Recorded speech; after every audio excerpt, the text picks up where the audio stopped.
Story time. What's my near-death experience? Magbisaya ko ha, kay Aligre Manggod.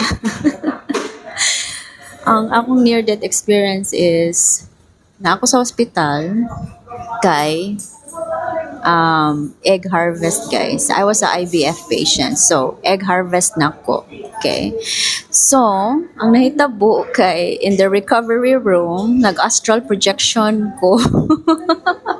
Nakita na ko akong lawas ug na-shock ko nganong akong lawas ni nilupad, no? Nakita jud ako ko, uy ngano man ni akong lawas nga nilupad. Yung kay ko nga anak ko, huy, ang ako man ang lawas. Nganong naman akong lawas. Dinha, ug na ako dire. Unya pagkahuman, unsay nahitabo? Pagka walang naabot lang ko sa isa ka lugar nga cloud siya, no? Blink of a second, nga abot ko sa clouds. Unya ni decide ko guys dito nga ari na lang ko diri oy kanindot man dahil dinhi wa ko gibating kasakit. Oh, I chose. And anak ko, I will stay here. Unya, ang nahitabo, kaya nakadungog ko, come back. Nakadungog ko, come back. Come back. Nga naman.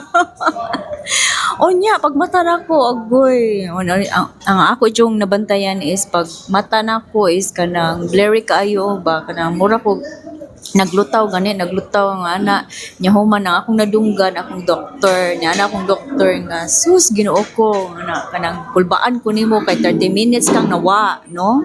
30 minutes kang nawa. Then akong gi-ask na ko akong bana kung unsay yang na-remember at that time, and he said I don't remember the doctor saying something about nawala ka. I remember he came to the room and told me nga 30 minutes ko nga nawala. O di ba nya pag sa akong astral projection ako ug astral travel kay kadyot ra gyud kaayo guys, kanang seconds ra gyud ba nga.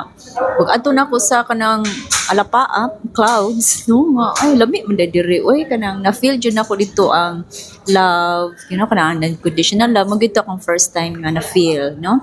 Nya so ang mahitabuan na no, di ba ang uban nga ma-feel magical sila, no? Ang basta ang nahitabo ra gyud nako kay nakabuo gyud ko og kanang embryo, no? Duha ka embryo pero isa ra ang na miracle, which is my son na buhi until now 11 years old na.